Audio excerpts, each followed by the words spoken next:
through most of the jobs, I have always stayed in the background as a leader because I always knew I would be moving anywhere from a year to 2 years to 3 years. I kept myself in the background. I did the work, but I didn't really want to showcase myself because that takes a lot of effort. It takes time. You have to invest in being recognized. You have to write, you have to show up, you have to go to award shows. Let me just focus on the work and spend all my time doing the work. And by complete default, the work started speaking for itself.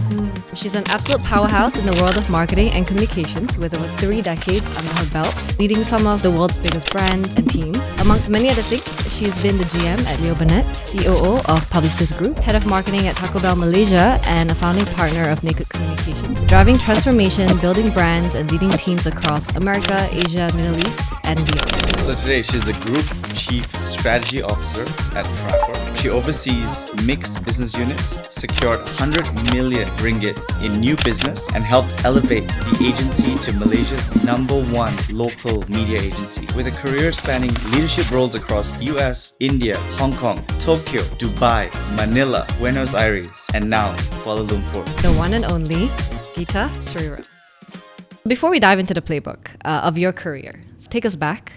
Before the titles and the boardrooms, who was Gita? Who was young Gita growing up? I have to say I was very fortunate to have a dad who used to moonlight as a political cartoonist. So I grew up with a mom who was a teacher and a dad who was a rebel. And that kind of shaped me very early on in my life. And so having that as a backing, in my early years, I was in Bombay. But then my dad, in pursuit of his ambitions, topsy-turvied our entire family and moved us to the US because he felt that his art would be better appreciated there. It was the time of the emergency in India, and there was a lot of clamping down on freedom of expression. Mm-hmm. And so he felt that he wanted to work in a more liberal environment. So as a 10-year-old, I got moved from my comfort zone where I thought I was going to be and grow up, and this was going to be life, to now all this uncertainty, the US, which was culturally so different from where I came from. That transformation was best captured in a song that Phil Collins had just put out when we moved, which was Take Me Home. But yeah, had to dig deep and figure stuff out. So very early on, I had to recalibrate my sense of what life was going to be and readjust to a more American environment and American setting, especially as an immigrant, which was hard on the East Coast because there weren't that many of us at that time. Or if they were as an Indian, you would be a doctor or an engineer. But my father moved there as a teacher at the Rhode Island School of Design. So there was a lot that had to be adjusted. And I think over time, that's really what stood me in good stead. Today, I can adapt to any new situation, whether it be a country, whether it be a culture, whether it be a group of friends, finding ways to adapt and find my way around. I think that taught me. But it wasn't an easy lesson. If I would do it again, yeah, I think so. Wouldn't have it any other way. But it was a tough childhood, I would say, but within a very safe environment. I thought I was going to be an actress in Bollywood. That was my aspiration. Okay. I had been in theatre since I was 6 years old. And I had been trained by one of the best theatre personalities in the country. I had already started to act. I was earning from that. So, and it's a perfectly profitable way to earn a living. So I thought, okay, I'm done. I'm sorted.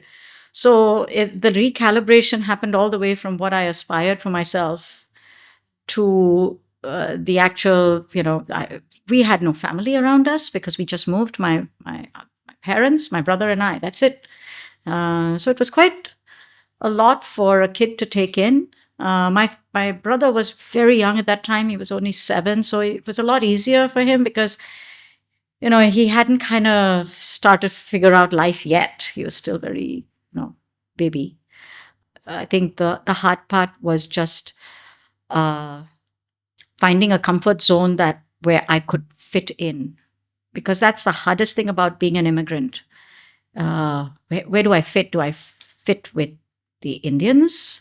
Do I fit in with the larger immigrants? Do I fit with my high school theater team?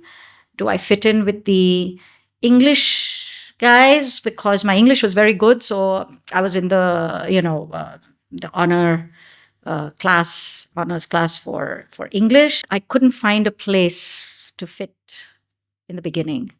And so I had to adapt to all of it.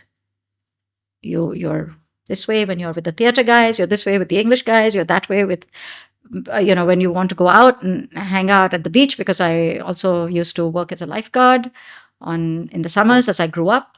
So I had my whole lifeguard gang over there, which is very different. And then, so you got to morph and change, become a chameleon. And as opposed to what most people like to do is, you find your comfort zone and then you are committed to that.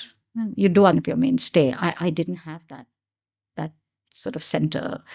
The only thing I could be centered with was my parents. Mm-hmm. And that was, there's always going to be home. Yeah. That piece is what I think kept me sane. You mentioned the ambition piece, like in terms of where you thought you were going, right? Why was that in your worldview at such a young age? Like, that's not, like, I can't imagine that even being in my headspace at such a young age. Yeah. I think it's a boy-girl thing. I think girls, women do mature fast. Yeah, girls- Actually, I agree with Gita. Yeah. When I was 7, I already kind of knew what I wanted to do, what I wanted to be. And I yeah. had my whole No life planned idea. out. No, you're just trying to figure out where I can cause trouble next. We're all about I'm still doing that. What are you talking about? I'm like, I already know what I'm going to look like and be like in my 20s and 30s, and everything's planned out. I mean, not everything necessarily works out that way, but you course. start planning very early. And I think that's something that I find that the younger generation actually is less and less concerned about that. You have to remember that when we were growing up, we didn't have so many opportunities. The opportunities were limited. The landscape was competitive. So if you didn't get your act together early enough, you would get left behind. And then, being a girl in an environment which at that time used to be quite male centric, you have to be smarter, you have to be faster, you have to be just more agile and more prepared. So if you're ambitious, which means, okay, my ambition was not to get married and have 2 children, and that was never in my scope of ambition. If you're not like that, then you have to be prepared to figure out how are you going to manage life by yourself, financially, socially, So yeah, girls think about these things very early. I saw early in your career you were with Paramount. Yes. Like early. So did that, because you could also look into film or theater in the States, right? Yes. Like there's definitely an opportunity there as Yeah. well. So how did you navigate those ideas into what ended up becoming your first stint at work? You have to remember that how many years would be 1978, 79. There was no concept of Asian or Indian actors. Okay. Now, I know that I am lighter skinned than most Indians and I can get away with a lot more. But it's in those days, whether it was theater or even film, it was very American centric, which was great. This was the time of Breakfast Club and Ferris Bueller's Day Off. I mean, it was fun. but you see that there's everybody there is pretty much white and American. Diversity was not there. I continued to do theater, and I used to act for free in films that were made by the Rhode Island School of Design students. Okay. So they were always looking for like free talent to shoot their films, which were like Wow. generally really weird storylines and really like surreal stuff. But it allowed me to stay connected with my first love. And over the years, I have gone in and out of acting on a regular basis because it is something that I am passionate about. I've done everything from films to serials to actual theater, short form, long form. It's just that when you have kids, it's hard because you feel guilty about taking time off to do that. I think that's the hardest thing about being in, wanting to be an actress is that it's not a regular job. So it requires travel, it requires a lot of time and training, and that is hard to do when you're trying to also be a mom. My husband, on the other hand, has always been very supportive of all my crazy plans, acting being one of them. My in-laws were not very happy about the fact that in those days, I was a well-recognized face because even though I had a day job with Titan, those were the years in India when I came back to India from the US to take on job in India with Titan Industries, I used to moonlight as an actress on a TV series. And I didn't really plan on it, but it became very big. And so when it came time for my in-laws to, figure out that, my husband and I were serious about seeing each other, they weren't sure whether they wanted like an actress for a daughter-in-law because, it's still a profession that some of the more old-fashioned people have a theory about. Oh, I would think the other like otherwise. Right. So I think a lot of people that generation have this concept about, what industries are all about. I think acting was not necessarily seen as a positive thing. Right. But I do believe that having all of those bits and pieces in my life allows me to also manage the different situations that I have been put into. My primary purpose for everything that I have done in terms of moving around has just really been to keep the family together.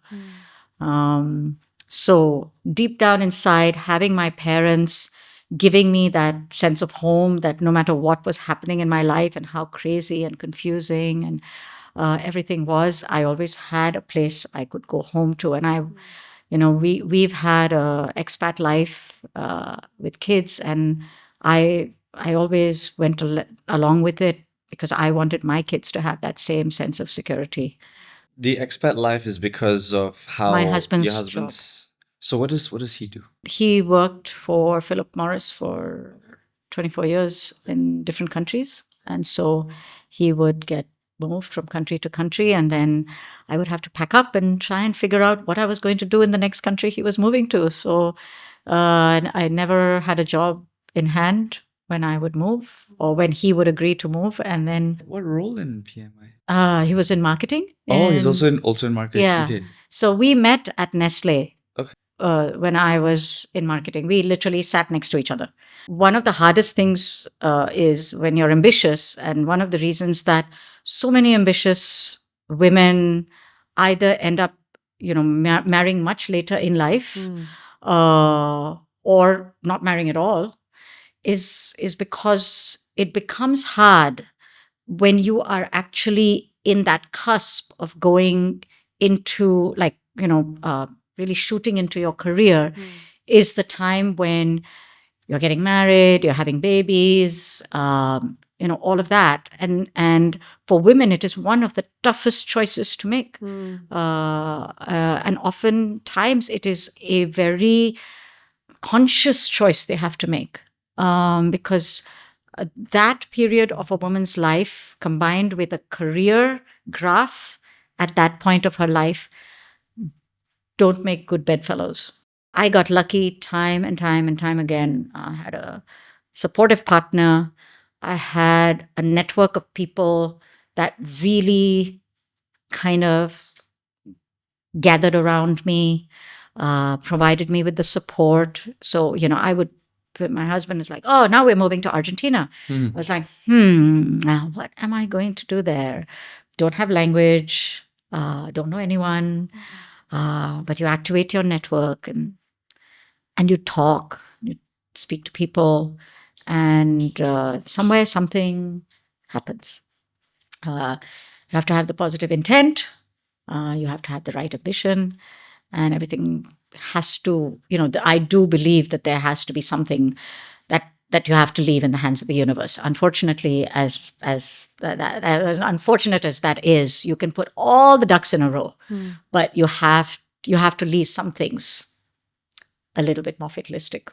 You see, in terms of my CV, is a combination of things that I followed through on, and I really went after, but also things that happened because I put myself in that positive state.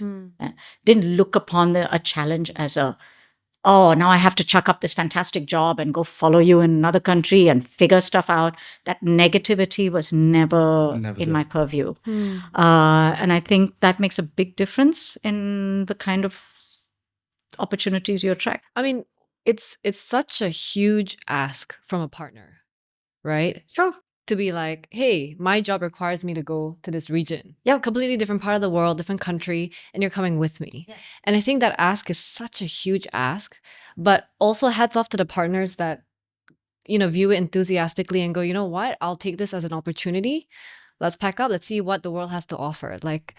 Well, the way I always looked at it is my husband has the career and I have a series of great jobs.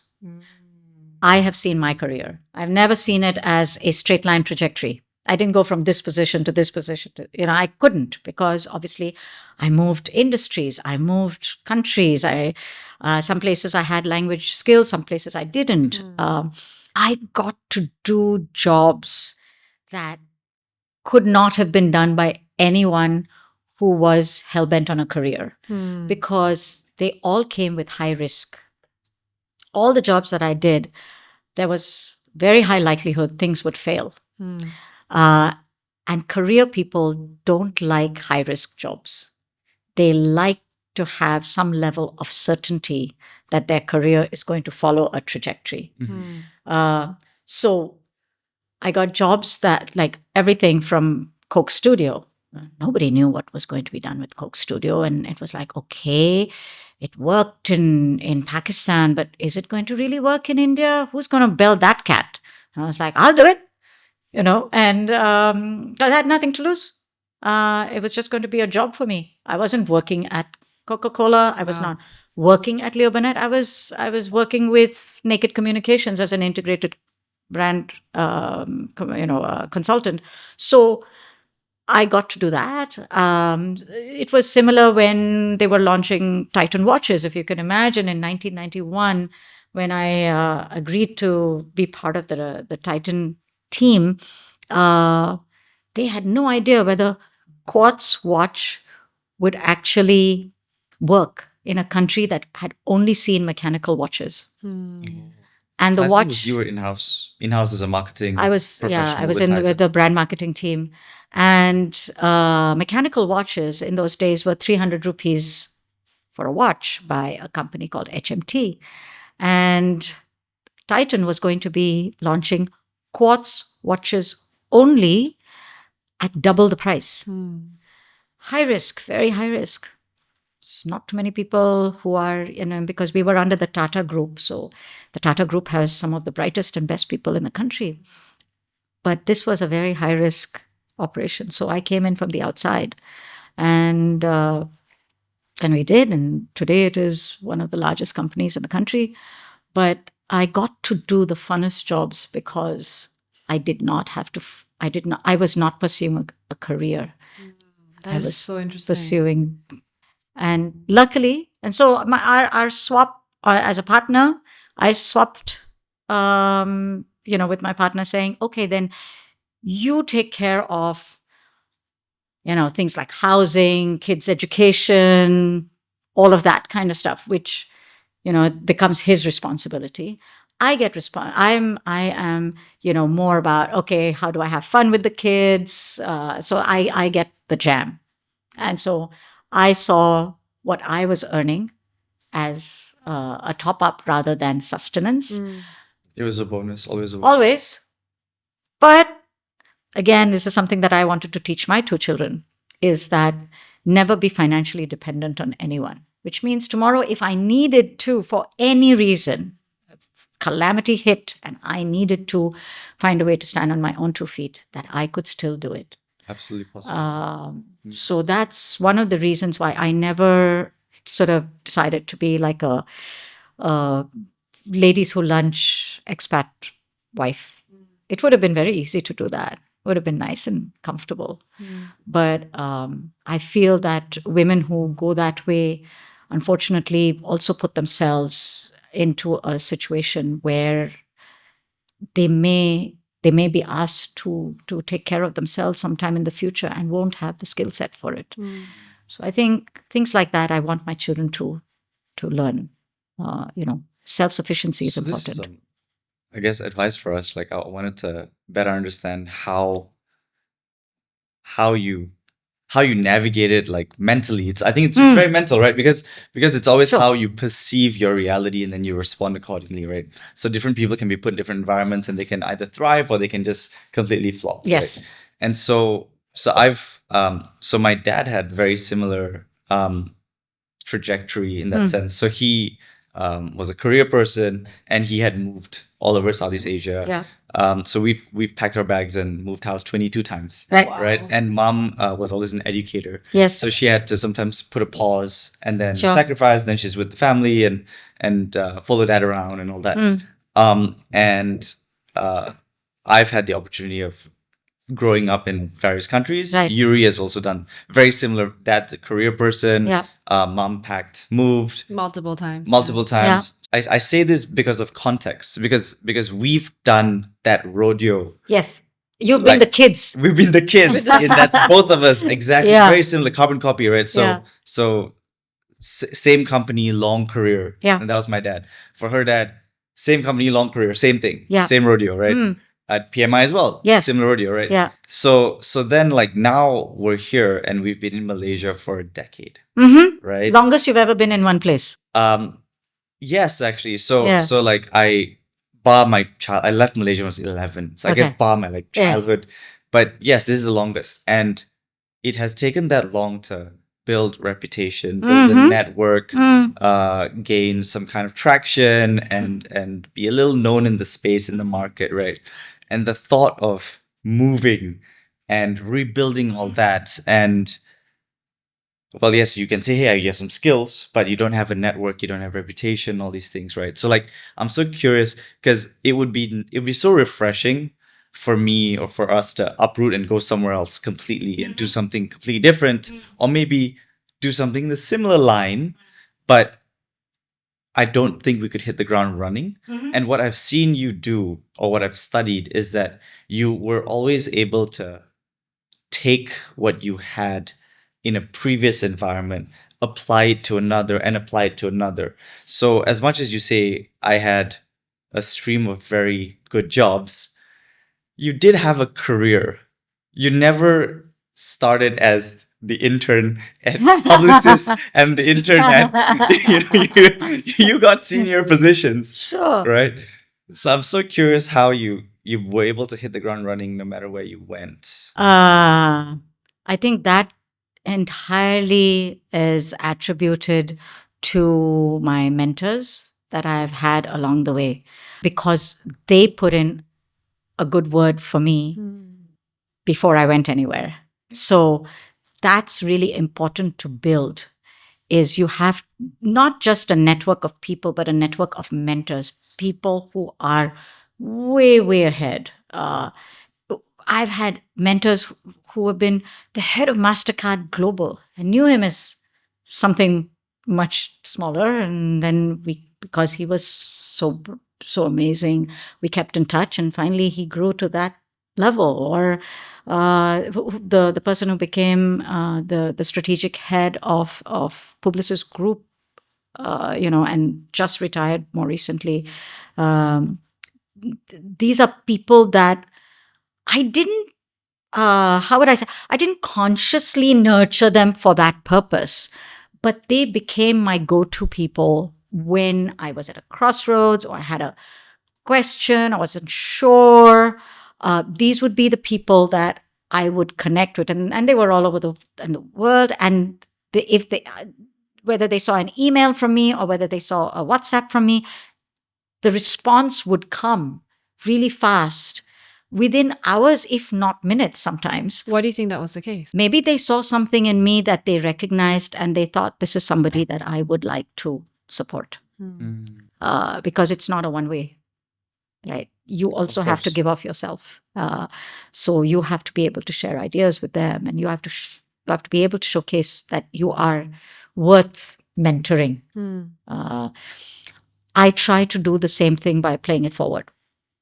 So if you send me a message, or you have an issue, or you have a problem, and it is somebody who has seen me as a mentor and has worked with me over time, I will respond. No matter where I am, what I'm doing, I will respond. And that is a lesson I learned. But I think some of it comes from, of course, definitely getting somebody really renowned to put in a good word for you makes a big difference. The other piece is, I think, if you can believe it, here in Malaysia, when I moved here, nobody knew me here either. I got the job at Publicis Group because of my mentor from Japan, who I used to work for, and that's how he asked me to come in here to be part of the team. Then we, of course, had the pandemic, and so generally everything went virtual. And then, of course, you guys were with me when we were doing Taco Bell. Through most of the jobs, in fact, all the jobs, I have always stayed in the background as a leader, because I always knew, especially, before I came to Malaysia, because before then I knew I would be moving anywhere from a year to 2 years to 3 years. I kept myself in the background. I did the work, but I didn't really want to showcase myself, because that takes a lot of effort and it takes time. And, you have to invest in being recognized. You have to write, you have to show up, you have to go to award shows, you have to, it's work. Because I knew I was going to be leaving. So I was like, okay, let me not bother with that stuff, because who's going to care? Let me just focus on the work and spend all my time doing the work. And by complete default, the work started speaking for itself. I then had enough of a portfolio that I could say, yes, this is something I did, that's something I did. And these are all properties or products that went big. So you could identify and say, oh, okay, if she's the one who did this, then she could be, she could be useful. So I think I spent less time showcasing myself, more time doing the work, and that worked out for me.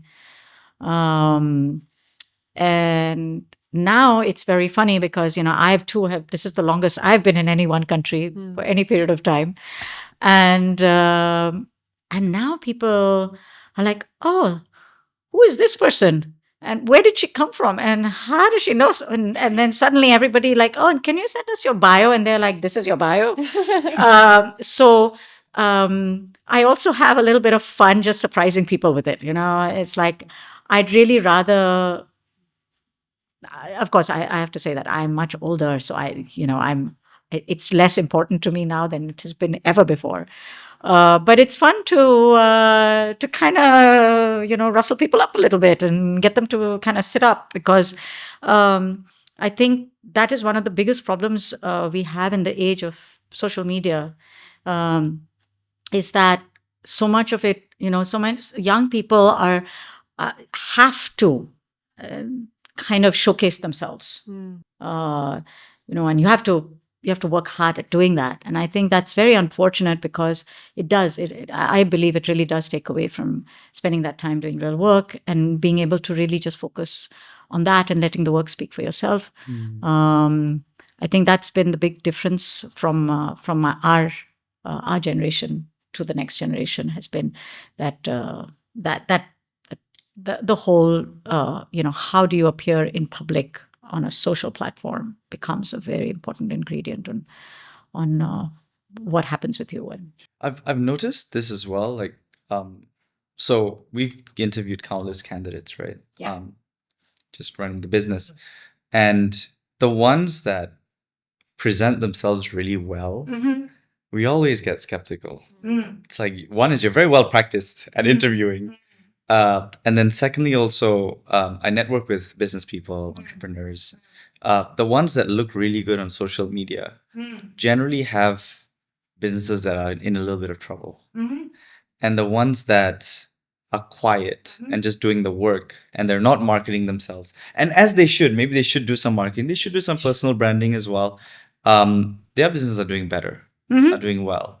So it's this like weird dichotomy of where are you well practiced, right? Are you doing the work and therefore it speaks for itself? Or are you doing the showmanship Yes. and the personal branding? But if your time is spent there and not In your craft. on where it matters, then there's a trade-off and it does show. It's hard. You have to be able to kind of walk the line a little bit, I know too many people in both the creative and in the media industry who spend way more of their time showcasing themselves than they should be doing the work. Today, I am fortunate that I have always been somebody who is willing to roll up their sleeves and do somebody else's job if there is the need to, because I know how to do it. And things happen. You might get unwell, or you may have a family emergency, and so you as a leader, you can't just work in a space where, oh, I know I have somebody else to do the work, so I don't need to know how that is done. So making sure that as a boss you have the skill set to be able to do any one of these people's jobs gets you the respect that will allow you to hire better people. Because young people talk and they socialize and they chatter amongst themselves, and they too are ambitious. So they want to go work for people who are going to be able to grow them and not simply just take all the credit for themselves. I think over time you start seeing the difference between good bosses and bad bosses. And I certainly had very good bosses who used to be able to kind of straddle the line between doing the PR and the spin, and at the same time being really good at the work. So again, I could only learn by example. It's very hard to simply kind of just do it for yourself and figure out what that balance is. Sometimes if you're more middle of the road and much more the part, it's a lot easier. But if you're quirky, you just don't want to be misunderstood. It's hard. And I don't plan to change myself to being like middle of the road. So that's boring. Normal. It's never been for me. All the adapting happened way early on. Oh, No more. So I'm just gonna be myself. Yeah. Yeah, this is it, la. And the people who have really hired me and have been willing to be my boss, because I have bosses. They have to be extremely confident and like very self-assured people themselves, because otherwise I can be very intimidating. I can be very overwhelming. And it's not because I want to do that. It's because that's just my personality. I'm always thinking. I've always got ideas, and I know that I'm old, but I don't. It doesn't change. This is how I was when I was in my 20s, and this is how I am in my 50s, and I hope this will always be the way I am.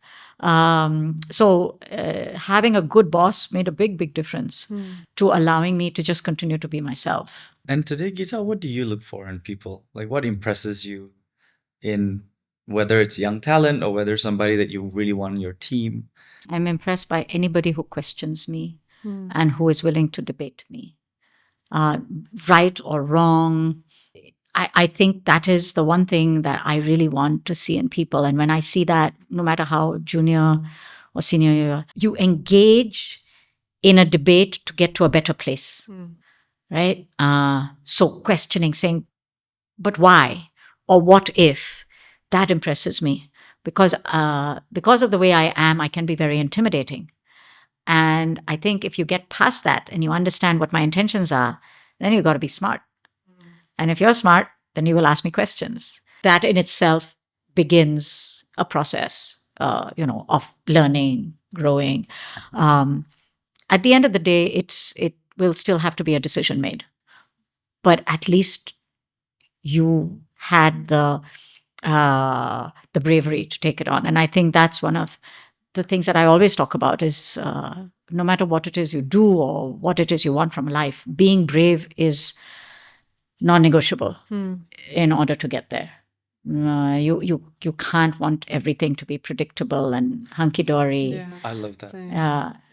It's that bravery has to come from within, and nobody can teach it to you. You've got to have it. You know, Gita, I don't know if you know just how pivotal you were to the growth of Platform Digital. So, just for context, when we engaged with you for the first time, I think this was 2021. Yes. So, Platform Digital was like nothing but a tiny budding boutique agency. I think at the time we had like what, 6 people? Yeah. Not Is six. Is it more? We had, I would say we were like 10. 10? I mean, 6, 10. And I remember when we first engaged you. At the time you were at Taco Bell Malaysia. And I've always wanted to ask you this because you were taking on a big task, which was to land Taco Bell Malaysia here. And they had huge growth expansion plans. Yeah. And for you to engage such a small agency like us back then would have been a big risk on yourself and also your reputation. So why did you take that chance with us? Because I knew you guys were small enough and smart enough, because I think we had some very smart conversations to work with me collaboratively. I didn't need you to do everything. I needed you to support the ambition for the brand.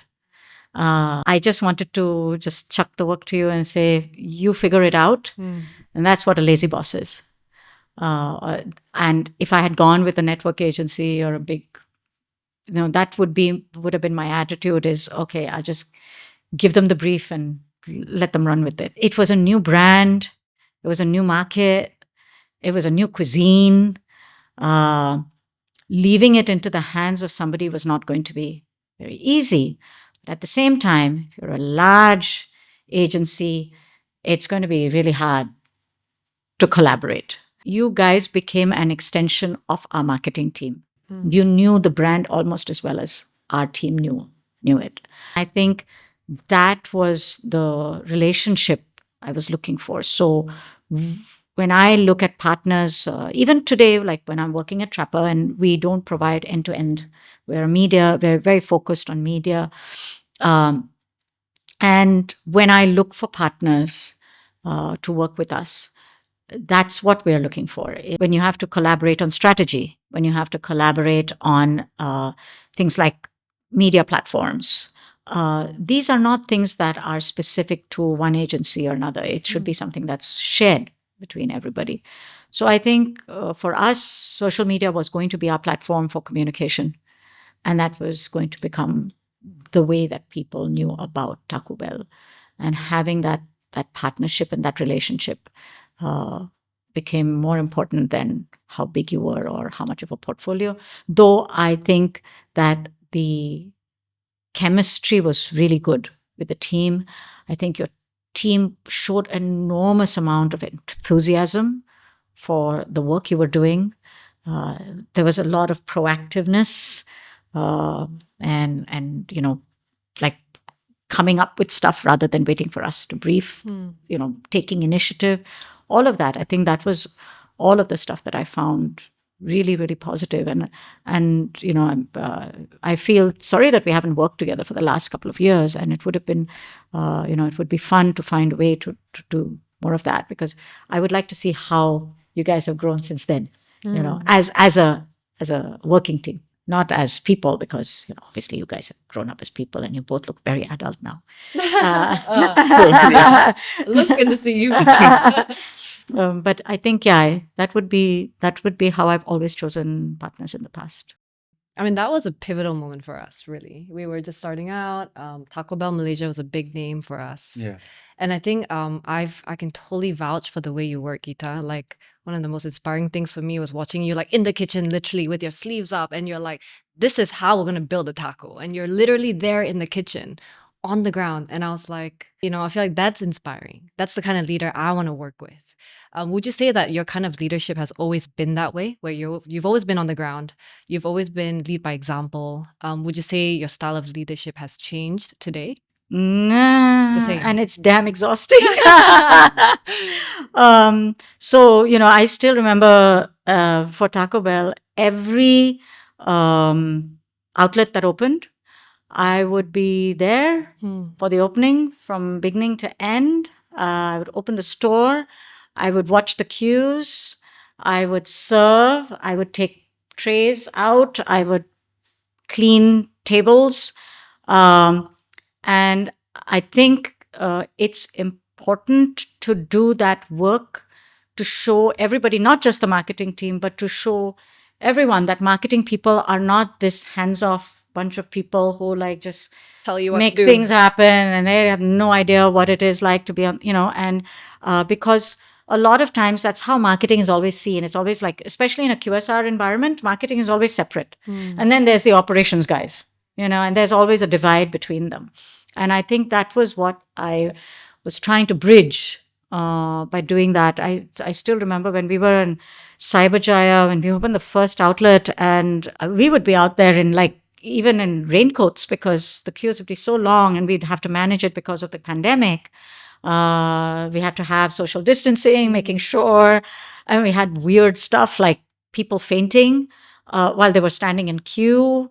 So I've seen really bizarre stuff, and that kind of experience, and I've done the same thing. Whether it was Titan and working on the factory floor to assemble a watch, or being at Nestle and being in the factory to figure out how to make pickles at scale. I can do all of that. Even today, it comes back to me. I sometimes I've had clients, right? So we have some clients like Embog. I want to know how the cheese is made. We're back in the kitchen, and we're trying to figure out the recipe and making it at home, making it in the office. Even though I'm not able to be in a factory in Denmark, I still want to know how I can do it here. So to me, understanding upstream becomes critical in how you deliver messaging downstream. That's when you start seeing, oh, okay, I've got this key opinion employee who is fantastic. So then you can feature them in your socials, or, I've got this fantastic, interesting process of extracting XYZ. You would not have known. Which I wouldn't, correct. On the ground. Yeah. So I think as a marketeer, that is very, very crucial. And to me, it's the fun part of the job. That's the time when you can switch off from your computer and actually do something real, which I don't know, maybe that's my age showing and saying, okay, life just can't be all digital. But really that's how I really enjoy my jobs, is the non-digital part of it, because about 80-90% of it is spent just being online and connected digitally. But when you disconnect, that's when you kind of start to find more of those nuances and the humanity in the work that you're doing. So, yeah. We're at a position where we're attempting to see how we can scale the business by we just implemented a new pod system. Okay. So just doing research and getting some advice from fellow entrepreneurs. Right. Is that teams are very effective if they work in small groups. And so as the groups get bigger and bigger, they get less face time, and motivation goes down, engagement goes down, things like that. But you can scale if you have pods. So what Yes. we've done is we have pods of 6, right? And we're nurturing young leaders. We're trying to get people to step up into leadership positions, at least within the pod level, right? And it's been a testing time, but it's also shown some promise. It's shown some promise. Early signs, right? But we're doing this trial for like a 3-month period, and then there's going to be a review to see how Sure. state of business and all that, Yeah. like how we're doing. And one of the things that I'm trying to instill is one of, I guess, leadership is so fast and vague, and it's such a thrown around term. Oh, I'm a leader, blah blah blah, right? And so I think the end goal with being a good leader, or one of the definitions that we've come up with, is inspiring action. Right? At the end of the day, you need to meet business outcomes, and you need to get a whole group of people to buy into the business outcomes, and to have those actions go through to deliver end results, right? Whatever those end results may be. Yep. And that's what a good leader will do. At the same time, the team, even though put through challenge, and it's difficult, and it's high pressure, and it's time bound, and all these things, they come out of it having solved something difficult or went through a tough challenge. And in that process, they're actually still happy, and they're still motivated, and they're not like grinded to a pulp, right? They're proud. Yeah, they're proud of what they've accomplished, right? So I wanted to ask you about your take on how you inspired action in the past, where you had to gain significant buy-in from a group of people to go through something really challenging. What was your unique style? Like, what was your way of inspiring action, getting buy-in, getting a team to go through something difficult with you? If I could add just one more layer to that, because you mentioned previously about how a lot of where you became a leader, it was still a very male-dominated environment. So if I could just add just that one more layer to his question, where how did you influence a group of people, being a woman, a female leader, to inspire action? I know this sounds very facetious if I have to say it, but it always worked for me. I used food. You've said this before. I remember this. Yeah. I remember this. Food is a great motivator. And so instead of, when you want to, first of all, you have to find your team of talent, right? So you've identified 3 or 4 people within your organization who are capable and need to be nurtured now for the next level, because you guys have other stuff to do too. So until you can do that, you probably can't go on to your whatever you want to do next, right? Or you want to start something else. You want to, because entrepreneurs are serial entrepreneurs generally. Actually making sure that a couple of times a month, you guys just gather as a group over food and have an open conversation about what's going on. Learned that very early. I still remember when I learned that when I was running, I was part of Leo Burnett in 2003 in here in Malaysia. I was my first stint. And we had our big boss, our MD, was a guy called Charles Cadell. And there were 3 of us, Anya, Evelyn, and myself.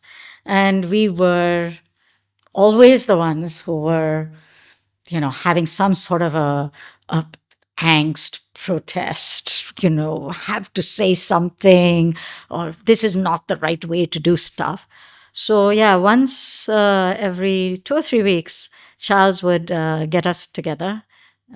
We were Charlie's Angels because we stopped him from anything going into nuclear.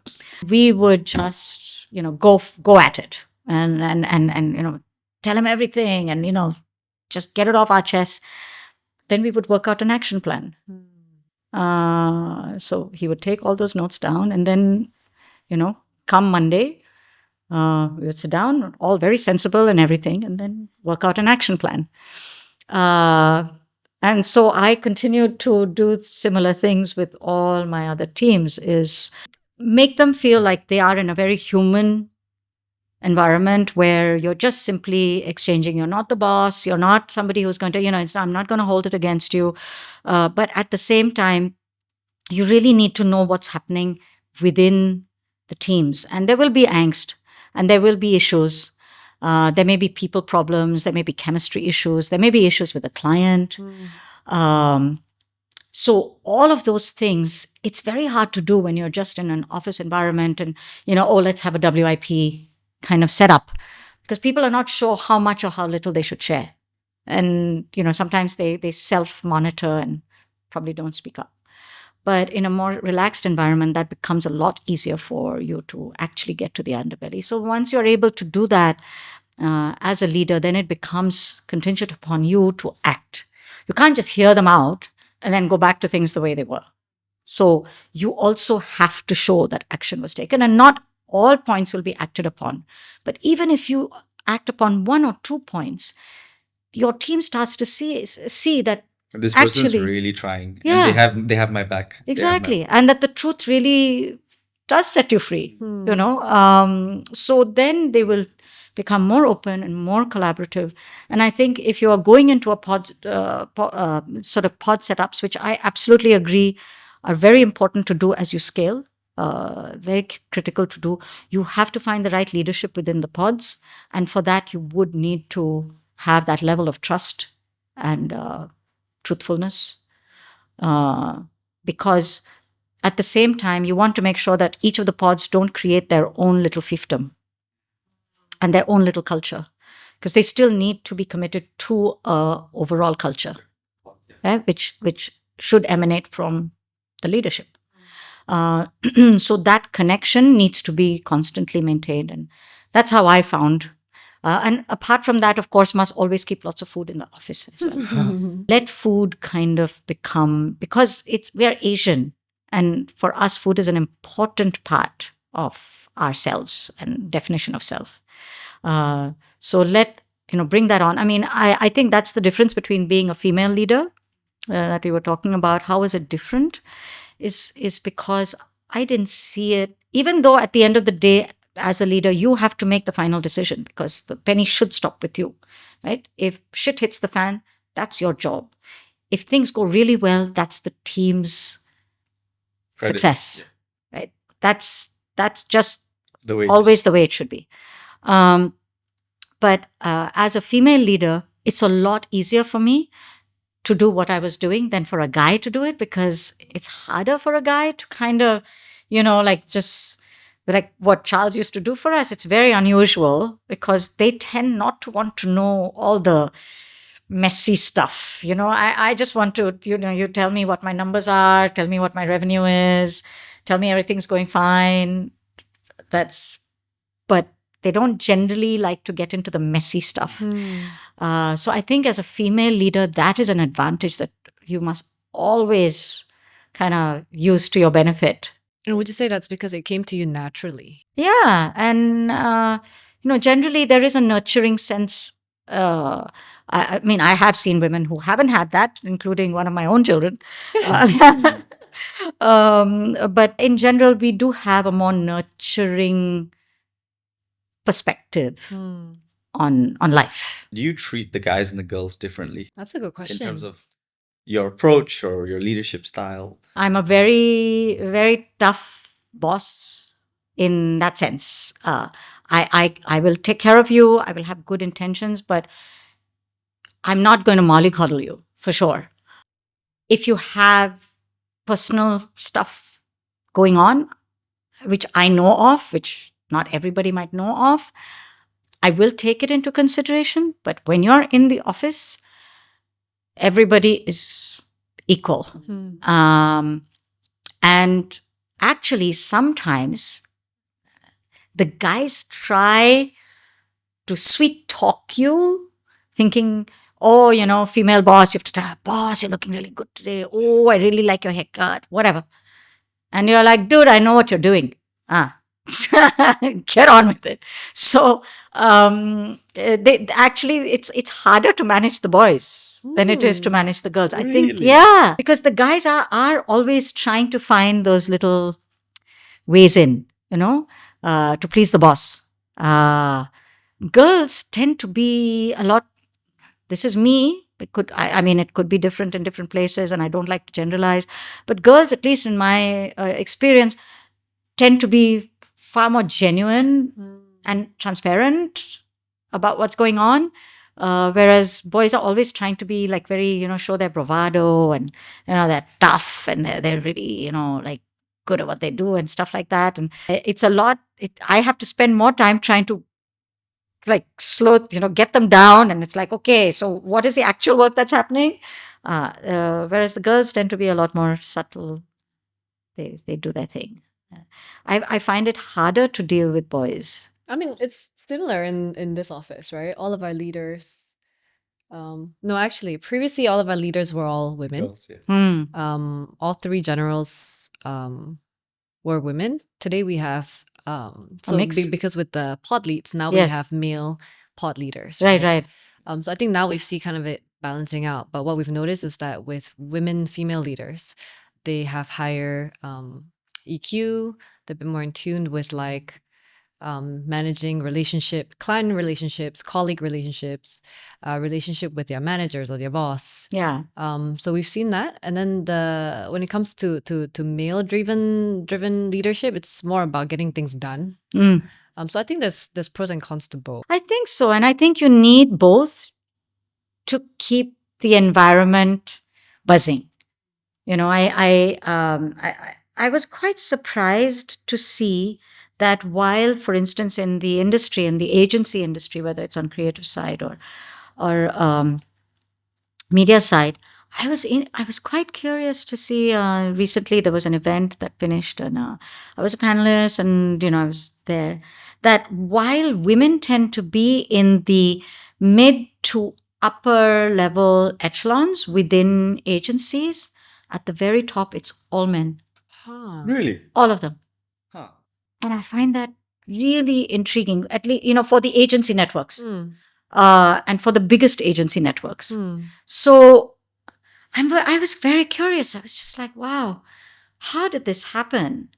That we have still here in Malaysia not broken through to that. Well, women are so much. This is my honest observation. Being in marketing, the girls are better. The girls are better from just a competency standpoint. What I've also seen is that we work with WPP, on and off, right? So they're like kind of like a partner to us, and we're a partner to them.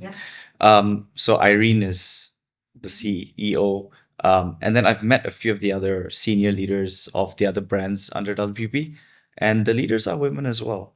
I mean, to me, I'm not looking at any huge career growth or anything, because right now my joy is now mentoring and really just making sure that in the next 2 years or 3 years, when I'm very fully committed to retiring, that there's continuity, because business continuity is one of the most difficult things to ensure as you are coming to to the end of your career, and is going to be really critical in deciding how the brand goes from there. So it was very interesting for me to see, for instance, after over 30 years of helming Publicis Group, Maurice Levy handed to Atur Sudun, who was in his 40s.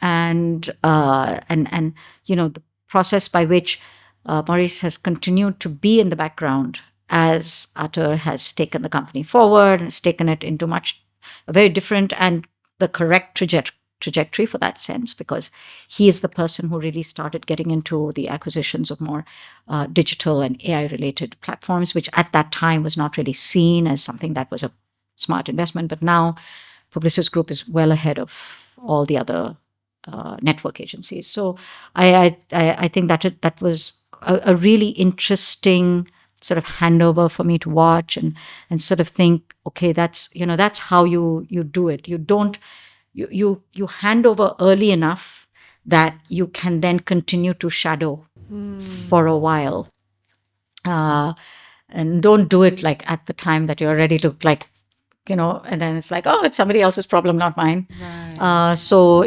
I think those kinds of things are now becoming things that I'm now paying attention to. whereas trying to nurture other people. I mean, I've always said, and this is something I've always stuck to. I do believe in female empowerment. Obviously, I'm uh, a feminist. That I believe that feminists don't have to be radical. Feminists are just the way you live your life and the way you take people along with you. That's if you can do that and you can lift other women with you, that's being a feminist. And but if there is a job and I have a guy who is more qualified than the female applicant, the guy will get the job. It actually does us a disservice if we don't put qualified women into positions, if we simply put them there because they are women. It will do us a disservice because everybody else will expect that the next woman who gets hired is also there because of Gender. anything Yeah. other than merit. And it has the opposite effect. Exactly. So I think diversity is one of those things that one must look at a larger scale. So do I have a diverse group of people? Do I have enough representation as Malaysians as opposed to Malay, Chinese, Indian?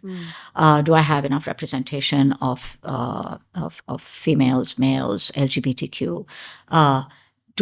Does my company feel like a safe space for people of all castes, genders, varieties, to feel that they can sit together, they can have lunch together, they can have an open conversation, those sort of things. So I think when you're looking at things like how do I scale and how do I do it, those are things that now you need to start infusing into the culture as leaders. Which is going to start having to, maybe you didn't do that in the beginning because you didn't need to, because it was understood. Now you need to start kind of really hard coding it into the business. That's very, very hard to do. I mean, I do it. It's a daily thing that you have to kind of pay attention to. So that's, I think, leadership. That's what it kind of transforms into as you scale. Are there any strategies or any actionable methods that you've seen work in terms of empowering, say, our new leaders? Yeah. I do think that training is important. I think giving them the skill set as opposed to just throwing them in the deep end and hoping that they get to swim because they're so good is a bit unfair. So I do think that training is important. There are plenty of trainers around, but that training is not, because you have one which is your functional training. You need to understand tools and methodologies and which is necessary for their day-to-day work. But leadership training is really about trust, guidance, reliance on each other. That it's a lot more nuanced. It's not easy to simply teach. So I would always suggest getting like a trainer who has the qualifications to be able to create those moments which kind of bind you guys together. And also, you, like, for instance, you guys started this, you had a certain concept of what you were building, but a lot of that may still be in your head. Maybe it's not documented. So having somebody who's trained to be able to take your thoughts and your plans and then be able to structure it into a training class, which will allow the rest of the leadership to also share in that together. Then giving them strategies to cascade it to their teams. I think that requires a lot more, like somebody who's actually trained on how to do this. They're literally like anthropologists, psychologists, combination kind of people. And I try as much as possible to push that within our agency. So are you an advocate for external trainers to come in? Absolutely. Really? Because I feel that bringing in somebody external, the same way that, for instance, if you have a traumatic experience, you go to a psychologist rather than going to your grandma, because if you go to your grandma, she's just going to bring you into a fold, or you poor baby. But they're not really empowering you to pick yourself back up and, get on. So I think we do not give enough credit to formal training. I think once you're done with college, you think you're finished. It's over. Learning should be something that is lifelong. So I, luckily, because of the way things are, including your podcast and stuff like that, this is part of what you are doing for the community to help people listen, learn from people who've been there, done that, right? So that's how I am training myself. I would love to go back to doing a course in college again, in more of like in a psychology type course, to really understand people and what makes things work. I am interested in getting into a course about how are we going to find the balance between AI and humanity, and how will we be able to reskill our teams to be prepared for it. So yes, I believe in training. The external trainer gives you a transparent perspective from the outside that it is usually very hard to see when you're on the inside. Also because it's your baby, it's really hard, and maybe having somebody from the outside can also help make or fine tune your own ideas to make them more scalable, because that's what you're trying to do, is you're trying to scale. And when you're trying to scale, then you maybe some things are relevant, maybe some things need to be tweaked. So I think having that advice, and you don't have to do it all the time. You do it once a year, maybe twice a year at best, but do it as something that you can keep coming back to, and your team can rely on it. So when you have good people, they know, once a year I'm going to go in for this training, and they get really excited about it. It may be an away day or 2 days, and it's when your team can get together, and it really is something that the leadership can look forward to, and it's scheduled. And then they know, that, yes, there is a big problem, or there may be a big thought, or maybe an idea, and it may not be the right time to say it, but they know this training is coming up, and then they kind of gather their thoughts. They're excited about it also. Yeah, and then and it becomes something that you consider as a milestone for yourself. So I think things like that really help with managing this, as businesses scale, how to manage. When you get very, very large, then all of that is very, very formalized, which makes it very painful, because then it's just a chore. But that's when you're like really, really large, right? And you've got thousands and thousands of people. Then it becomes like something that you have to do as part of your KPI. You have to attend this course and that training, and blah, blah, blah. And you're like, oh. I think this is like a great medium, like I'm just getting business advice at this point. and just like you said, right? Like, I think this is a great medium for others to have access to people like you, right? And other senior people who definitely have value to share, right? And I guess for me, I just want more advice, right? Like so management. So you met your runway, really, right? Like 7 years, I guess, in marketing from the start to where we are. But really, in an agency environment, I would say 3 solid years. It's like year 0 where we just didn't know what we were doing. And we're not agency people. We don't come from agency background. Yeah. So year 0 was like, what are we doing? And then year 1 was figuring it out. And then 2, and then now we're in year 3. If you look at just pure, we're a baby, right? And from my point of view, I've always been very skeptical of the idea of like, yes, we can scale, right? Like, we're not like KitKat can scale, right? Like it's about the complexity of delivery. And we're very content focused, we're very creative. Yes. And so something that we've always struggled with is like, the concept of we've never monetized the same thing twice. And so when you do R&D, when you develop something, whether it's a product, whether it's a service, like anything it may be, once you've nailed the product, then it's about sales, marketing, distribution. It's about many other things, right? Coca-Cola, for example, like what a genius, or Ferrero Rocher, right? These are products that they just win, and now it's about replicating and just going as far and wide as you humanly can, right? And for us, every single time we created something that's monetizable, it goes out, and then we can't monetize it twice. It's never replicated. It's never repeated. So it immediately provides a bottleneck for scaling, especially in a creative and content environment. Yeah. But then you see large agencies, network agencies, that they can get to 100, they can get to 500, they can get to 1,000. How on earth does that happen? Is it in different service suites? Is it in... I just find it very... from my naive perspective, how do you scale creative and content to any large size, right? The pods is an attempt, but... Yeah. That is always one of the issues with being highly creative, is scale. Because the moment you start scaling, you lose quality. Absolutely. Right? When it comes to creative. Yes. Right?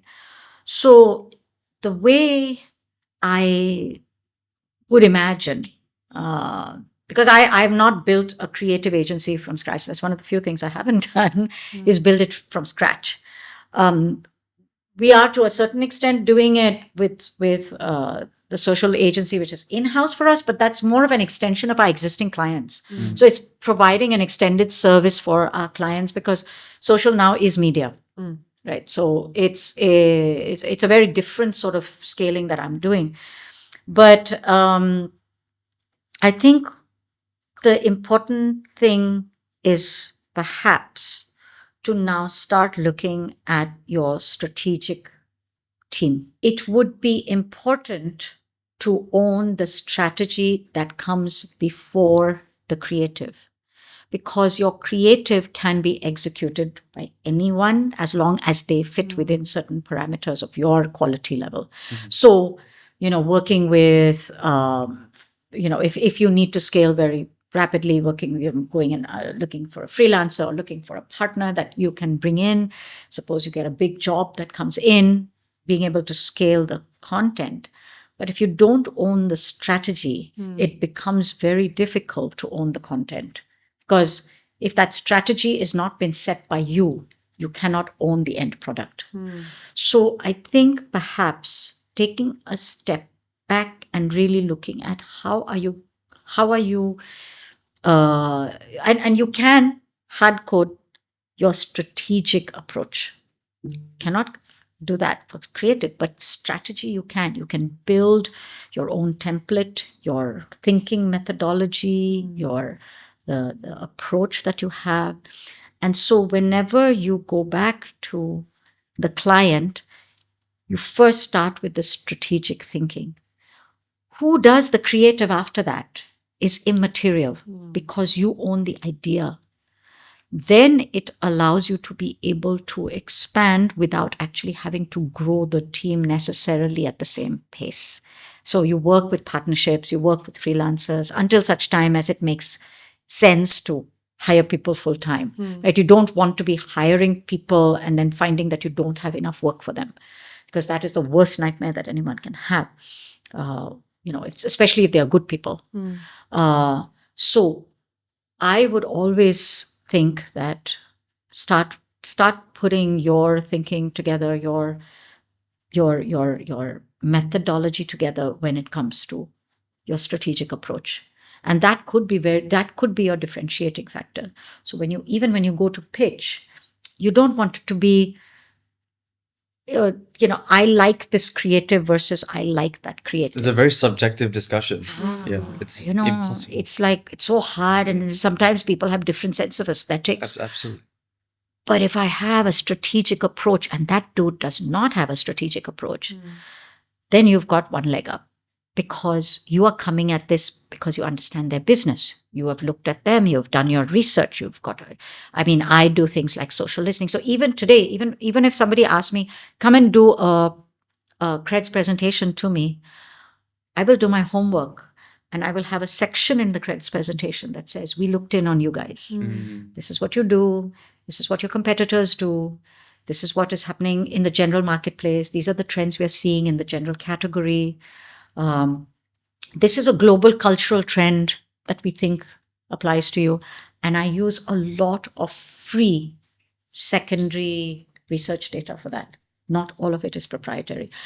Granted that I do have subscriptions as a result of being part of a larger agency. I have subscriptions to GWI, YouGov. I do use those. I also have subscription to Meltwater, but I use a lot of secondary research like trend watching.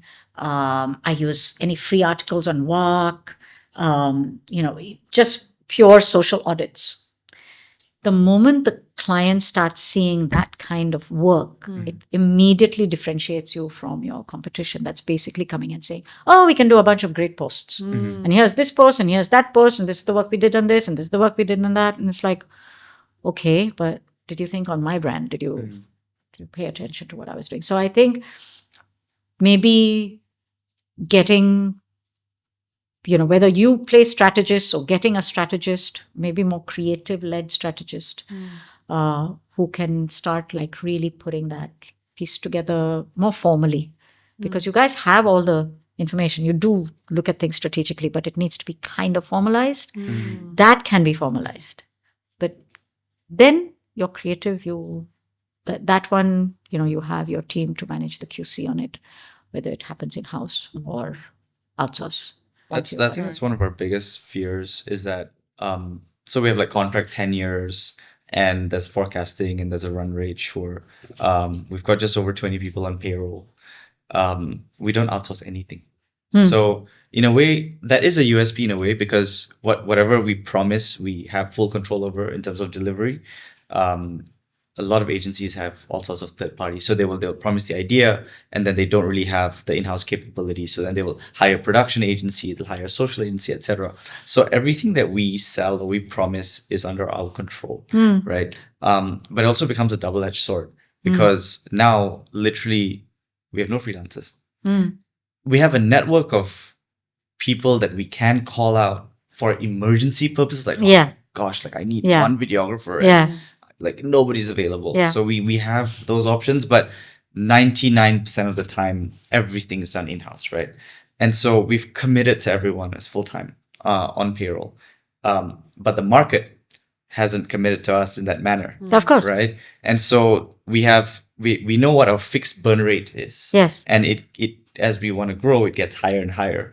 And every time it gets higher and higher, it gets more daunting relative to what our run rate is, because it's not fixed. So then we have contract renewals, and then we try and get longer tenures, and we provide discounts and incentives for longer tenures, and all these things to try and see how then your margins shrink, etc. Margins shrink, but at the same time you have good talent, and then you also have to retain by providing the bonuses and the increments and all these things. Yes. So it's like this fine line of balancing that. And so where we are right now, we're solid at like 20, 22, 25 max solid.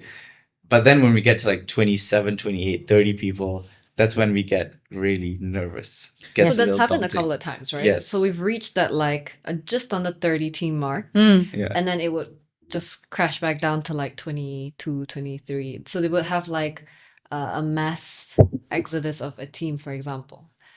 So one of the things that we wanted to move strategically in how to grow Platform Digital was to offer a different vertical of service, which is not just creative, but media. So performance marketing, media buy, where all the data happens and the buying happens. So apart from just growing, like what you just mentioned, right? How you take ownership of the strat, grow your team there, and then expand and have more ownership in terms of closer relationship with the clients, owning the creatives. Would you say then that another option is what we are exploring, which is essentially adding another vertical of service? So we have time and time again had to really demonstrate to clients that I don't need 30 posts a month. I need 10 really good posts with boosting. Because a lot of clients are still in that old-fashioned headset where they think that as long as I pummel people every day with something's going to stick. But in today's day and age, if you don't have boosting, it's as good as nobody saw it. The platforms know that you're a brand, so they curb reach. So the creators get tremendous visibility and viewership. Yeah. But like TikTok, for example, TikTok knows that your brand page and Oh, you're not totally. a creator. So they immediately go, no, I'm not, there's no free lunch for you. No. So Yeah, absolutely. And the algorithm is set up to make sure that all the platforms are making money. I think it makes sense to offer service. Now, if you want to go into performance marketing, that you can still buy media based on interest targeting and behavior. But if you want to go into performance, which generally goes into conversion, right? Which means get me leads, get me, actual sort of conversion part of the funnel, that may be a 2.0 version because that commitment does require you to invest in tools which are quite expensive because you need to, that focus targeting is an expensive proposition.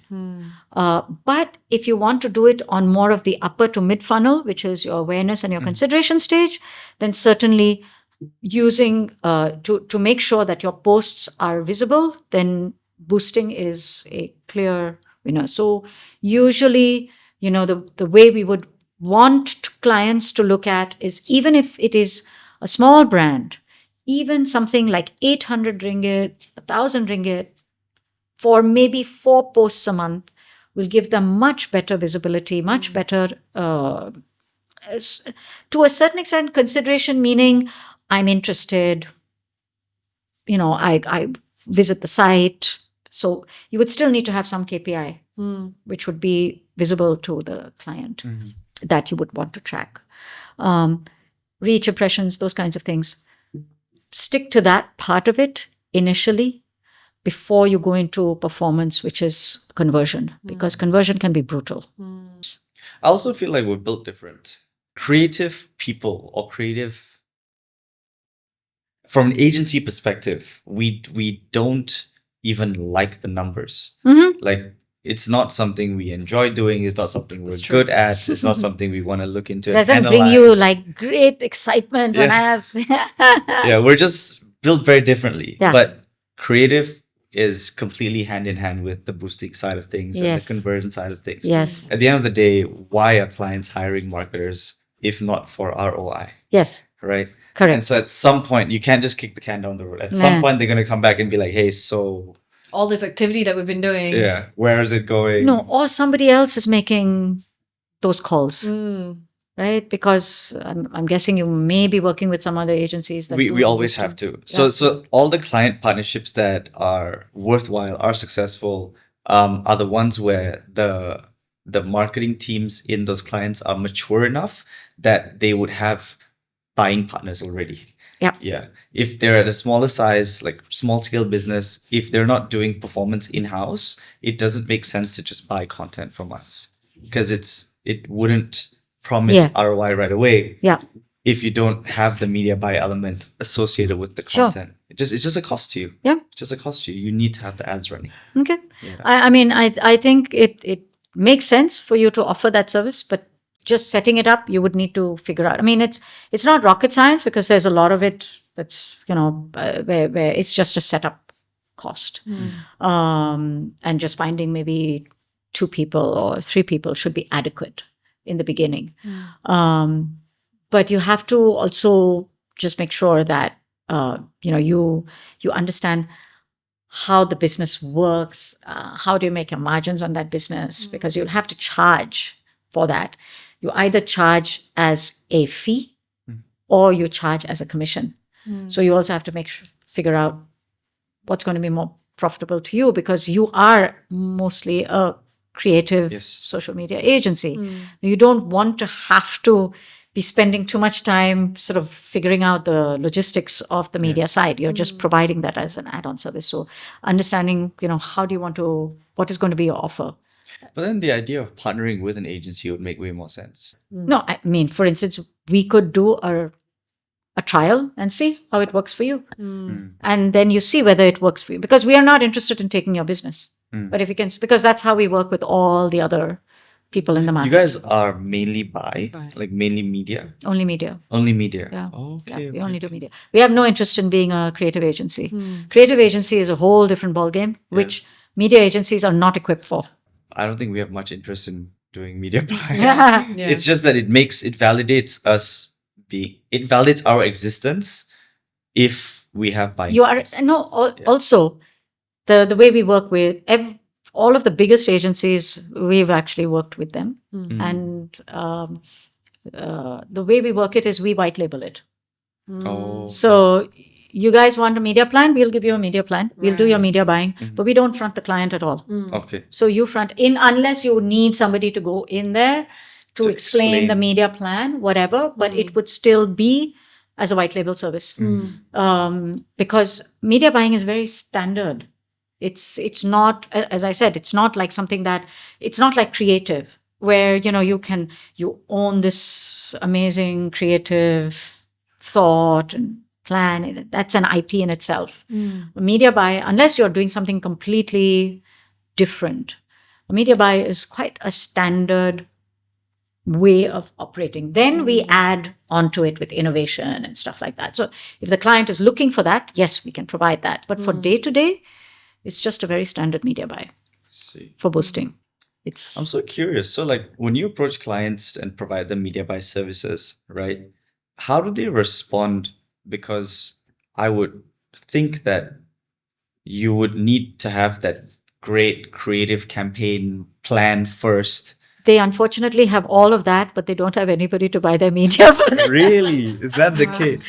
So the Interesting. way that the industry is currently set up, and this is the one that I have been battling for a very long time in multiple countries, so it's not peculiar to Malaysia, is that they start with the creative. Yes. I have a fabulous creative idea and it's this fabulous film and, Go sell. and now somebody needs to buy media to put it out. So the media guys come in and then we look at this and we are like, this is not the right target audience. And this is not who you need to be speaking to if this is your objective, because we use tools. Most creative agencies are not using much tools. They're basically like ideating. Yes. So the way that we are trying to turn this on its head is actually we start with strategy first. Let's get the data in, let's get the thinking in, let's figure out not just who is your audience, but what are their behaviors when it comes to online? What are their areas of interest? What are their key touch points for both reach and affinity? Some of them may be very high on reach, some of them may be very high on affinity, right? So for instance, search and social, high on reach. Cinema, public transportation, very high on affinity, low on reach. You can't have just search and social. So that way I can, for instance, what we are finding right now is that for young people, radio and streaming audio is one of their key touch points. And there aren't many brands that are using that in any innovative kind of way, other than saying some, random radio messaging. It is one of their key mediums. They're on it for more than 3 hours a day, a majority of them, right? And this includes YouTube, digital streaming, and terrestrial radio. Right. That kind of stuff you're not going to get in a creative. You can only get that in a media. Of course, because you guys have the data. Because they've got the data. But oftentimes the creatives are done. So now you're like, work with what you've got. Okay, then, let's just force fit this and go with it, But Gita, I would think that would come, that understanding would come more easily than we actually see. So for example, like when we work with Z21, we always go back and ask them first, give me the data. So when we come up with our creatives, it is relevant to who we're speaking to and where it's being placed. Correct. I would think that that's already been figured out. No. That would be the norm. Oftentimes that's not the case. Especially, the the bigger your brand, the more powerful is your creative agency within it. And the creatives lead the thinking. But I think over time, it is transforming, and and that's why I keep going back to, if we can own the strategy, then we can own the rest of the narrative. And so, if you're coming to us and you've already done your strategic thinking, and say, hey, Geeta, I need you to buy my media for me, then I already have a starting point. And I've said, okay, this is how they've formulated it. This is how I will set up my media buy, right? It's not the other way around, where you come to me and say, this is the creative, tell me where I can boost and to whom I can boost. And then I see what the client wants to do, but then the content and the client are not exactly in sync when it comes to a media buying plan. Or I might have a cohort, which could be really good for the brand, but then there's no creative that would be relevant to them, right?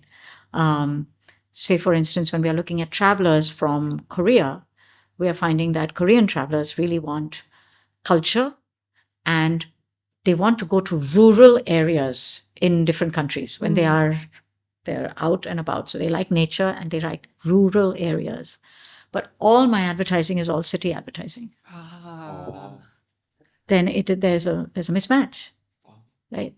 So these are things that, whether as a media agency, we like to work with creative agencies early on in the process, so that we can give them all this content and detail well in advance. It doesn't matter who owns it, because at the end of the day, when the work comes out well and the campaign is successful, we all benefit.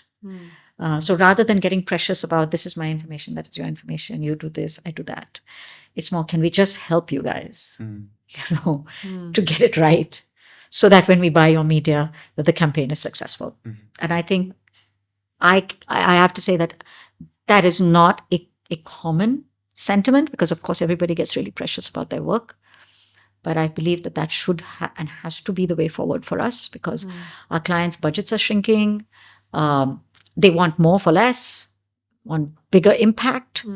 And you can only do that if that coordination between all the agencies involved, because you have PR in there, you've got activation in there, there are multiple other units as well operating, and they too are heading off in their own directions, right? So unless you create that unit where everybody is able to then agree and then go off and do their stuff, then that becomes, the place we want to eventually get to. But right now, I think the industry is still working its way in that direction. Not there yet. Unless you, of course, you're like an agency which has everything under one roof, which is what we were doing at Publicis Group for the Power of One. That was the concept behind the Power of One. Harder to deploy than it is than one can imagine. But yeah. But that's what we, at least from my side, that's how we are working with other agencies that work with Trapper. So we work embedded in the team. Previously, you mentioned something, Geeta. You said social is media, right? Today's landscape when it comes to advertising and marketing. So my question to you, as a industry veteran, right? You've seen the industry go through different phases, and with the arrival of social and AI today, how do you foresee the large agencies? How do you think they would restructure their teams? Would they, or have you already seen changing investments in terms of where they're investing in different types of teams? For example, like are big agencies now investing in building an in-house social team, or are they continuing to work with external social media teams? Have you seen any changes that have come about with the rise of social? I think the large agencies and large network agencies currently are in a state of flux and trying to define who they are. I think all of them are going through a bit of a crisis in terms of their identity.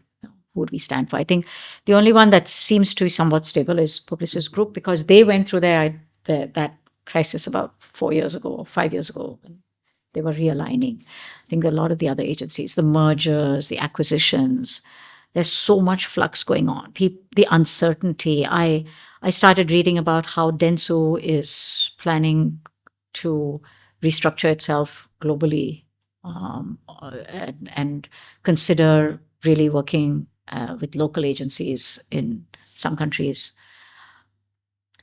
We have seen this because we work in so many different countries. Even our social team actually works in multiple countries. And so what we are seeing is that there is a big shift in many countries of this local for local. And I think that's happening at a geopolitical level because, America is distancing itself from the rest of the world. The rest of the world is trying to figure out how to now rely on each other. So economies are shifting, alliances are shifting. A lot of the network agencies come from legacy places like Europe, US, right? I think this is just my, having seen a few cycles in the past, I think they will start looking more inward. I feel. And I think it is time for local agencies to actually take back the mantle of managing marketing in each country, because that way we are also managing our own economy. I think larger network agencies, there's always, you always have to pay them a retainer to keep that agency in the country. You see 5%, 6% of your revenues having to go to another country. I think all of those things, with the way things are now, you're going to want to keep as much of that revenue in the country as possible, because of the uncertainty that's happening. So I think a lot of companies are going to start looking at local agencies because their money is going to go much further with the local agency, and the money is going to stay within the country and keep getting churned in the local economy, and thereby making sure we have good hires locally, we have good talent locally, we can nurture people, and so that self-reliance feeling. I truly feel that that's the way things are going to be moving. I think as a local agency, you also have the benefit of not having to ask anyone's permission in order to move and shift and be more agile. I think that's going to be the need of the hour as AI comes into our lives in unpredictable ways. Because we are really we know that it's coming. We know it's here, in fact. Many of us are using it in some way, shape, or form. But nobody really knows the actual impact of how it's going to really change the nature of our jobs, the nature of our industry. But as a local agency, you're able to move much faster and to be able to respond much more quickly than the bigger guys who are going to need permission from this one and that one. And, are we allowed to do this? Or is there a conflict of interest? Or is it? And there's a whole lot of other stuff that you have to do. So we must take advantage of that agility. I mean, Trapper is a local agency, and that is something that we promise our clients. We also promise our clients that because we are local, we try harder. We know we're not number one, we're number 3. And we don't think we're going to be number 1 anytime soon because, the network agencies are so huge. But because of that, we are going to be hustling every day. And we're going to be trying harder every day. We have no godfather who's going to be giving us, a big account landing on our lap. So we can't be sitting around waiting for things to happen. That enthusiasm, I think, makes a big difference. And I say that with all seriousness and as transparently as I can to clients, to big clients who talk to us, that yeah, we are not the lazy people who are going to be sitting around waiting for a brief. We're going to be coming to you and asking you, hey, this is what's happening in the news right now. What are we doing about it? You know, can I suggest this? Can I come back to you with that? Oh, there's a partnership with Astro. Here's a partnership with Omnia. That's going to be my hustle.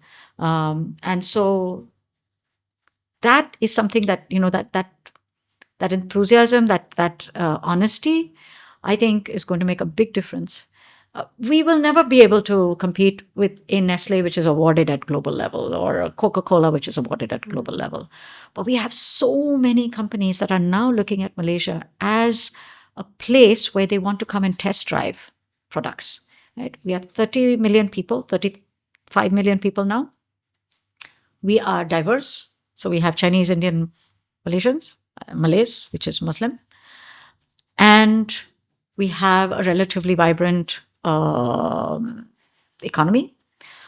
So a lot of brands coming out of China and other countries in the region are actually coming to Malaysia first to see how it works here. It's like almost like a soft launch before they go across the region. So there is going to be a lot more business coming. There's going to be a lot of business coming from China as the US shuts its doors there. There's going to be business coming from India as the US shuts its doors. They're going to be looking at Malaysia as a first stop. Those are our opportunities as a local agency. So, I don't go after things I know I will never have, because that's just the way the world works.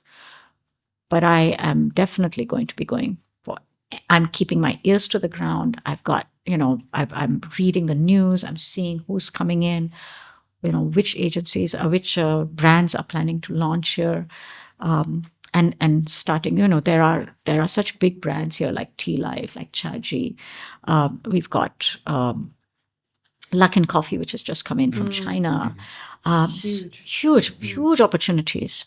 Even the international brand like Mbog is headquartered out of Malaysia for the region. And we pitched for that and won that business. Or when we look at one of our other clients, Kia, which is also headquartered out of here. Let's look for those opportunities, because those are your forward-thinking companies. Those are the ones that are going to be on a strong growth trajectory. They're going to need partners that are going to be that way. And that is a much better fit for a Trapper, for instance, because as a local agency, we can match their spirit of ambition. Right? I love that. And I love the edge of having agility. So I think you guys are in a good place. You just have to find how will you kind of figure out which pieces you need to stabilize before you start doing that, because you do need to have that sort of stable practice as you go out and go after new stuff. That's going to be important to put in play. So we have one last question though. Okay. It's a tradition that we have started. So with every guest that comes on the pod, they leave a question for the next guest. So our previous guest was Ivan, the founder of Chase Fitness. Yes. And he has left, unbeknownst to him, he has left you a question. Okay. And the question is, if you could choose a superpower, what would it be and why? A superpower. Without sounding frivolous about it, I wish I had the superpower to transmorph from one place to another in the blink of an eye. But you have to show up naked. Okay, then I'll have to spend a lot more time in the gym. But no problem if that's the only thing that I have to do. If that's the catch. If that's the catch, then I am good to go, just like Arnold Schwarzenegger, right? I was brought up on Star Trek, and it was always like a wish of mine to be able to literally, teleport oneself magically from one place to another. I hope that someday that will be possible, because then with 24 hours in a day, you could do so much more. And I could go see my kid for dinner in Paris, and then I could go check in on my parents, if one of them was not feeling so well.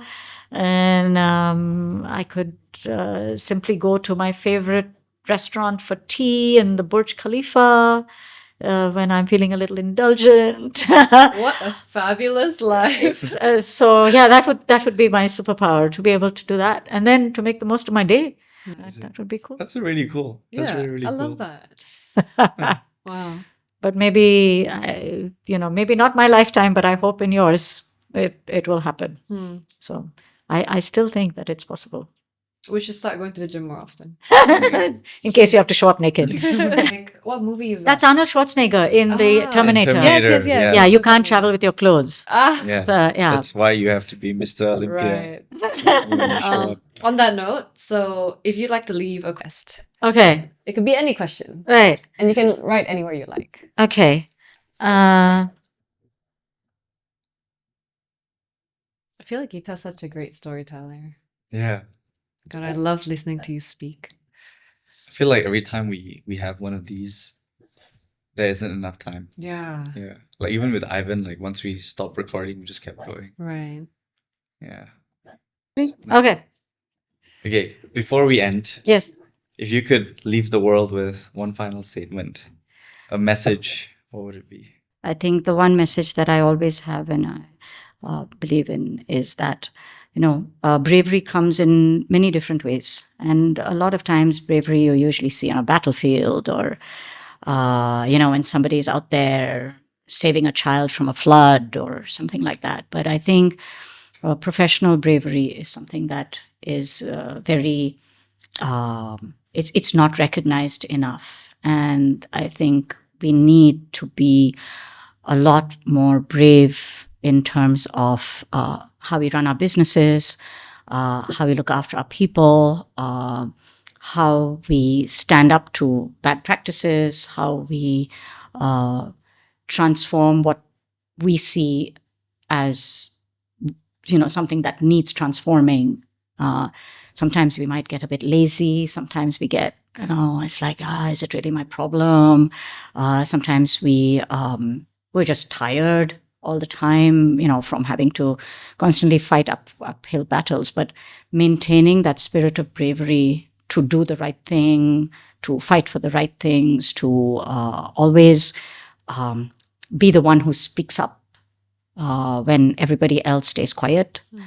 Because you want to do you believe in something.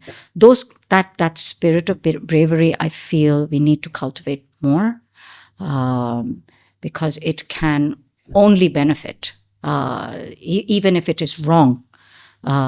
Just saying it out loud, kind of gets it out in the open, and I think that that's something that I hope to continue to cultivate with my teams.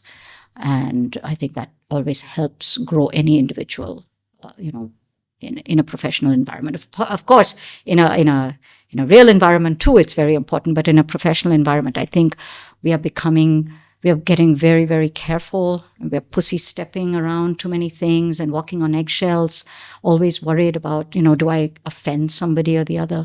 But that spirit of bravery needs to come back, and we need to stop treating each other as if we're going to shatter like pieces of glass. And I think that will really improve the quality of the work that you'll start seeing. So yeah, that's my message, I think. Geeta, you're somebody who took a bet on us when we we didn't have much to show for. And I don't know what you saw in us, but we're forever grateful. I'm so happy to see you guys doing so well, and you have your fabulous office. I'm so happy to see that, and I wish you really every success. And I will always be here. Anything you need support, you need recommendations, you need connections, you can always ask. Never. Thank you so much. Yeah. All right. Thank you for making the time. Not at all. Thank you so much, Geeta. Very grateful for having you. Thank you for having me and spending 1.5 hours with me babbling. 2 hours. Wasn't a babble.